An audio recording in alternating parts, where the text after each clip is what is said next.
Good evening, everyone. Today we will start next chapter from economics, the story of village Palampur.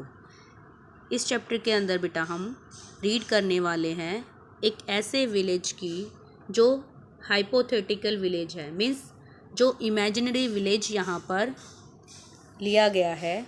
Actual में ये village नहीं है, बस एक इमेजिन काल्पनिक विलेज है. ठीक है, यूपी के अंदर एक काल्पनिक विलेज को लिया गया है, पालमपुर को. और इस चैप्टर के थ्रू बताया गया है कि किस तरह से प्रोडक्शन के अंदर, प्रोडक्शन होता है उत्पादन, प्रोडक्शन के अंदर मीन्स उत्पादन के अंदर कौन कौन सी हमें चीज़ों की नीड पड़ती है. किसी भी चीज़ का हम जब प्रोडक्शन करते हैं, उत्पादन करते हैं, तो हमें कौन सी चीज़ों की ज़रूरत पड़ती है.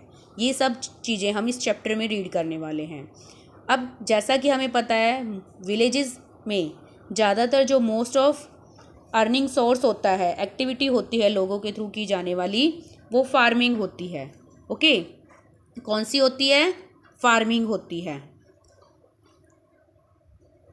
ओके, तो बात करें पालमपुर विलेज की, यहाँ पर भी लोगों की जो मेन एक्टिविटी है वो फार्मिंग ही है. इसके अलावा यहाँ पर पीपल कुछ अनदर एक्टिविटीज़ में भी एंगेज हैं, जैसे कि कोई भी स्मॉल स्केल पर, छोटे स्केल पर मैन्युफैक्चरिंग का काम, किसी भी चीज़ को बनाने का काम, किसी वस्तु को बनाने का काम छोटे स्केल पर.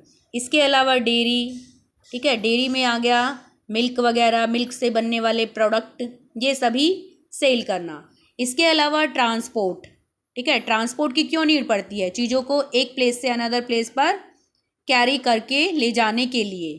ठीक है, और ये सभी जो है चीज़ें हैं इस विलेज पालमपुर के अंदर, फार्मिंग के अलावा लोग इन सभी अनदर एक्टिविटीज़ में भी एंगेज हैं. ओके, अब बात करें हम प्रोडक्शन एक्टिविटी की. कोई भी प्रोडक्शन की जाती है तो उसके लिए हमें डिफरेंट टाइप्स के रिसोर्सेज की नीड पड़ती है. अब वो डिफरेंट टाइप रिसोर्सेज कौन से हो सकते हैं? नेचुरल रिसोर्सेज भी और मैन मेड रिसोर्सेज. ओके, इसके अलावा ह्यूमन खुद. अब कोई भी प्रोडक्शन हम करते हैं, सपोज कीजिए फार्मिंग को ही हम करते हैं, ठीक है, फार्मिंग के अंदर अब हमें नेचुरल जो रिसोर्सेज हैं, फॉर एग्जांपल लैंड, वाटर, ये सभी हमें नेचर ने दिया है, तो ये सभी नेचुरल रिसोर्सेज हो गए. अब बात करें मैन मेड की, तो मनुष्य ने जो भी मशीनरी बनाई है, टूल्स बनाए हैं, उनकी हेल्प से, या जो मैन्योर उसने तैयार किया है, जो भी उसने केमिकल फर्टिलाइजर्स उसने जो बनाए हैं, वो सभी मैन मेड में आ गया. अब बात करें ह्यूमन की, ठीक है, ह्यूमन, अब मैन ने जो मनुष्य ने जो चीज़ें बनाई वो तो यूज़ होती ही हैं. इसके अलावा ह्यूमन की स्किल और नॉलेज, वो ज्ञान, वो तकनीक, वो टेक्नोलॉजी जो उसने सीखी है उस प्रोडक्ट को बनाने के लिए, ठीक है, वो सभी वो इनपुट करता है, मतलब वो डालता है किसी भी प्रोडक्शन को करने के लिए. ठीक है, इसके अलावा उसे मनी की भी नीड पड़ती है. ओके, तो वही सब चीज़ें हम इस चैप्टर में रीड करने वाले हैं कि किस तरह से कोई भी हम डिज़ायर गुड्स अगर चाहते हैं तो उसके लिए हम किन किन चीज़ों को इंक्लूड करते हैं, किन किन चीज़ों को इनपुट के रूप में मतलब डालते हैं, किन किन चीज़ों की हमें उस चीज़ में लागत के रूप में नीड होती है.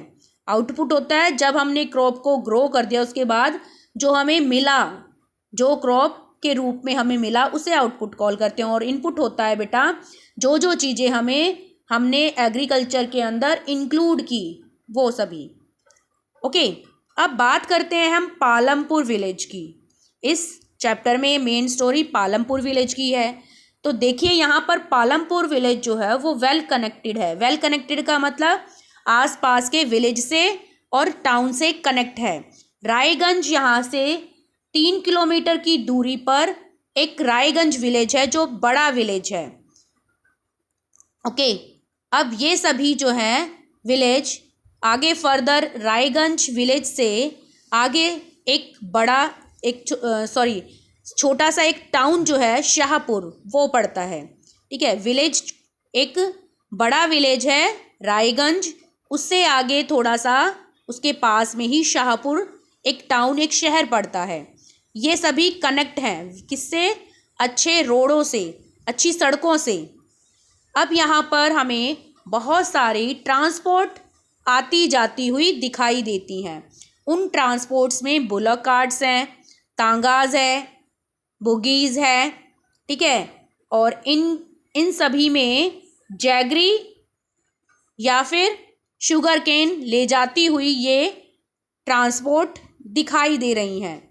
अब ये जो सामान है, इन तांगा या बुलक कार्ट्स या अनदर जो ट्रांसपोर्ट हैं, उनके अलावा मोटरसाइकिल्स, जीप, ट्रैक्टर और ट्रक्स में भी लोड करके लेकर जाते हुए दिखाई दे रहे हैं। अब ये जो विलेज है पालमपुर, इसके अंदर 450 फैमिलीज़ रहती हैं जो कि डिफरेंट डिफरेंट कास्ट से बिलोंग करती हैं। Okay, the 80 upper caste family on the majority of land in village. इस विलेज के अंदर 80 जो फैमिली हैं वो अपर कास्ट से बिलोंग करती हैं, ठीक है। अब ये अपर कास्ट से रिलेटेड बिलोंग करने वाले जो फैमिलीज़ हैं, उनके हाउसेस जो हैं वो बड़े बड़े हैं और पक्के हैं, ब्रिक और सीमेंट से और सीमेंट प्लास्टर से बने हैं। इनके अलावा कुछ ऐसी शेड्यूल कास्ट से रिलेटेड जिन्हें हम दलित कॉल करते हैं, कुछ पूरी जो उस विलेज की टोटल पॉपुलेशन है उसका 1/3 पार्ट जो है वो एससी कास्ट से बिलोंग करता है। अब इन लोगों के जो हाउस हैं वो कैसे हैं? इन लोगों के हाउस जो है वो कच्चे हैं, मड और स्ट्रॉ से बने हैं, ठीक है। Most of this house have an electric. देखिए बेटा, जो ये ज़्यादातर हाउस हैं यहाँ पर, इनमें इलेक्ट्रिक कनेक्शन है, मतलब बिजली सभी घरों में है। इलेक्ट्रिसिटी पावर जो है उसकी वजह से फील्ड्स में, खेतों में ट्यूबवेल्स जो है लग पाए हैं और ट्यूबवेल्स के थ्रू इरिगेशन की जा सकती है। इरिगेशन इजी हो गया, स्मूथ हो गया। ओके, अब बात करें और इलेक्ट्रिसिटी से क्या फ़ायदे हैं। एक तो इलेक्ट्रिसिटी से ट्यूबवेल रन किए जा सकते हैं, खेतों में पानी सप्लाई, वाटर सप्लाई किया जा सकता है। दूसरा फ़ायदा, लोगों ने स्मॉल बिजनेस स्टार्ट कर दिए इलेक्ट्रिसिटी आने के बाद। अब बात करें पालमपुर के अंदर स्कूल और हेल्थ सेंटर्स की, तो पालमपुर विलेज के अंदर 2 प्राइमरी स्कूल्स हैं, एक हाई स्कूल है, ठीक है। और इसके अलावा एक प्राइमरी हेल्थ सेंटर है जो कि गवर्नमेंट के थ्रू चलाया जाता है। इसके अलावा एक प्राइवेट डिस्पेंसरी है जहाँ पर लोगों का ट्रीटमेंट किया जाता है, जो बीमार हो जाते हैं उनको यहाँ ट्रीटमेंट दिया जाता है। ओके, इस डिस्क्रिप्शन से, इस सारी कन्वर्सेशन से जो हमने चैप्टर रीडिंग अभी तक की, उस सारी डिस्क्रिप्शन से क्या शो होता है कि जो पालमपुर विलेज है वो एक वेल कनेक्टेड ट्रांसपोर्ट, रोड, ये सभी फैसिलिटी हैं, वो वेल डेवलप्ड विलेज है। पालमपुर एक वेल डेवलप्ड विलेज है जहाँ पर रोड कंस्ट्रक्शन भी अच्छे से हुआ है, ट्रांसपोर्ट फैसिलिटी है, इलेक्ट्रिसिटी, इरिगेशन, स्कूल्स और हेल्थ सेंटर, ये सभी फैसिलिटीज़ यहाँ पर अवेलेबल हैं। बात करें अगर हम किसी और विलेज की, तो कुछ ऐसे विलेज भी हैं जहाँ पर ये बेसिक फैसिलिटी जो है नहीं लोगों को मिल पाती हैं। लेकिन हम पालमपुर के पॉइंट ऑफ व्यू से देखें तो पालमपुर में ये सभी फैसिलिटी अवेलेबल हैं। जैसा कि हमने देखा ये एक इमेजिनरी विलेज है, ठीक है। तो यहाँ पर हम देखेंगे कि जो डिफरेंट टाइप्स प्रोडक्शन एक्टिविटीज़ यहाँ पर इस विलेज में हो रही हैं, वो in village across India farming is the main production activity. तो इंडिया के अनदर अगर हम विलेजेस में देखें तो वहाँ पर भी जो फार्मिंग है वो मेन प्रोडक्शन एक्टिविटी लोगों की रहती है विलेजेस में।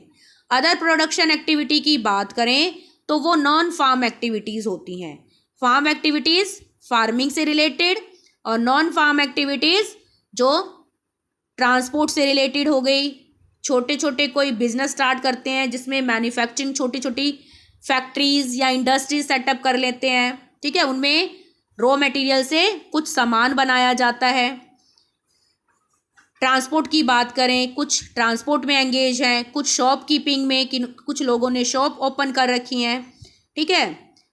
तो हम देख सकते हैं कि पालमपुर विलेज में फार्म एक्टिविटी के साथ साथ कुछ नॉन फार्म एक्टिविटीज़ भी यहाँ पर लोगों के थ्रू की जाती हैं। Okay,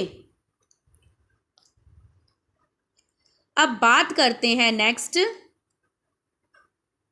organisations of production. Production के अंदर अब वो हम यहाँ पर बात करने वाले हैं प्रोडक्शन फैक्टर्स की, ठीक है, उन फैक्टर्स की जो हमें प्रोडक्शन के अंदर जिनकी रिक्वायरमेंट होती है। अब कोई प्रोडक्शन क्या है, कोई भी उत्पादन, कोई भी वस्तु को बनाना, ठीक है, उसको प्रोड्यूस करना। इसके लिए हमें जिन गुड्स और सर्विसेज की नीड होती है उन्हीं रिक्वायरमेंट्स के बारे में अब हम यहाँ रीड करने वाले हैं। सबसे फर्स्ट रिक्वायरमेंट जो होती है वो है लैंड। ओके, लैंड के साथ साथ हमें अनदर नेचुरल रिसोर्सेज की भी नीड पड़ती है जिसे हम water, soil, forest, minerals call करते हैं, ठीक है। तो सबसे फर्स्ट रिक्वायरमेंट हुई लैंड और इसके अलावा अनदर नेचुरल रिसोर्सेज वाटर और मिनरल्स जैसे। सेकंड रिक्वायरमेंट की बात करें तो वो है लेबर, ठीक है। अब लेबर क्या है, जो पीपल वर्क करते हैं उसे लेबर कॉल किया जाता है। अब कोई भी वस्तु बनाई जाएगी तो वो लोगों के थ्रू तो बनाई जा रही है, ठीक है। Some production activity require highly educated worker to perform the necessary task. अब देखिए, कुछ लेबर तो ऐसे, कुछ वर्क तो ऐसे होते हैं जिसके लिए अनएजुकेटेड वर्कर भी काम कर सकते हैं, लेकिन कुछ वर्क ऐसे होते हैं, कुछ प्रोडक्शन एक्टिविटीज़ ऐसी होती हैं जिसमें एजुकेटेड वर्कर की नीड होती है, ठीक है, क्योंकि वो अपनी नॉलेज, अपनी टेक्निक के बेसिस पर, अब वो टेक्नोलॉजी जो उन्होंने सीखी है उसके बेसिस पर उन प्रोडक्शंस को वो करते हैं। Other activities require workers, another जो एक्टिविटीज़ हैं उनमें कुछ में मैनुअल वर्क की नीड पड़ती है, कुछ में मशीनरी को की पड़ती है और मशीनरी लोगों के थ्रू यूज़ की जाती है। Each worker is providing the labour necessary for production. अब देखिए, कोई भी प्रोडक्शन की बात करें, किसी भी प्रोडक्शन में, तो हर प्रोडक्शन के अंदर लेबर की हमें नीड पड़ती है और लेबर लोगों के थ्रू किया जाता है। ओके, थर्ड रिक्वायरमेंट की बात करें तो वो है फिजिकल कैपिटल। ओके, अब ये भी इनपुट की एक काइंड है जो हमें किसी भी प्रोडक्शन में लगानी पड़ती है। ओके, अब जो फिजिकल कैपिटल है वो 2 कैटेगरी में डिवाइड की गई है। फर्स्ट आती है फिक्स कैपिटल और सेकंड आती है working capital. Okay, fix capital में क्या होता है, कोई भी टूल्स, मशीन्स, बिल्डिंग्स, ठीक है, जो भी मशीनरी, टूल्स, बिल्डिंग्स है, एक बार अगर हमने इसको खरीद लिया, ठीक है, इसके ऊपर हमने एक बार इन्वेस्ट कर दिया, तो ये नहीं है कि दोबारा हर साल हम मशीनरी, ट्रैक्टर्स, कंबाइन, थ्रेशर्स इनको खरीदने जाएंगे। एक बार हमने खरीद लिया, वो काफ़ी लॉन्ग टाइम तक हमारे लिए यूजेबल रहेंगे, ठीक है। तो ये जो कैपिटल है, ये जो पूंजी है हमारी, ये फिक्स्ड है।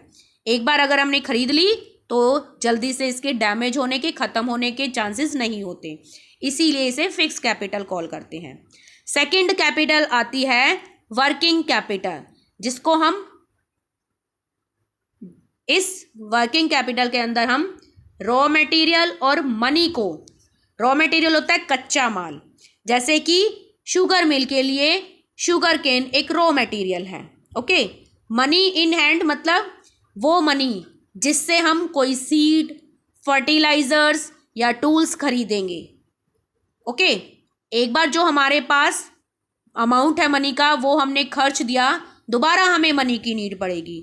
इसी तरह से मटेरियल की बात करें, रॉ मटेरियल की, एक बार हमने कच्चा माल यूज़ कर लिया, सब फॉर एग्जांपल शुगर केन को हमने शुगर मिल में अगर हमने दे दिया शुगर बनाने के लिए, तो ये नहीं है उसी एक जो शुगर केन हमने दिया उससे बार बार शुगर बनती रहेगी, एक बार बन गई उसके बाद दोबारा रॉ मटेरियल की नीड पड़ेगी। ओके, तो रॉ मटेरियल और मनी जो है वो वर्किंग कैपिटल है, जबकि टूल मशीन और बिल्डिंग ये फिक्स कैपिटल है। तो इस तरह से ये 3 रिक्वायरमेंट हमें प्रोडक्शन के अंदर पड़ती हैं। इसके अलावा जो एक मोस्ट इम्पॉर्टेंट 4th रिक्वायरमेंट है वो है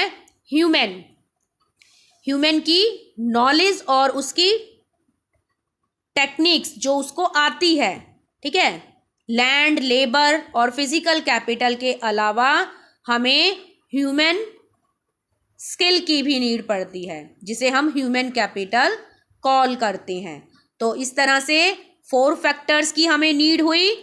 ठीक है, अब किसी भी प्रोडक्शन एक्टिविटी के अंदर हमें जिन फैक्टर्स की नीड होती है उन फैक्टर्स को प्रोडक्शन फैक्टर्स कॉल किया जाता है। तो इस तरह से अब जो हमने देखा, किसी भी प्रोडक्शन के लिए लैंड की, लेबर की, फिजिकल कैपिटल की, ह्यूमन कैपिटल की, इन सभी 4 फैक्टर्स की रिक्वायरमेंट होती है। ओके, तो आज का हमारा टॉपिक यही था। कल की क्लास में रीड करेंगे land is fixed in Palampur.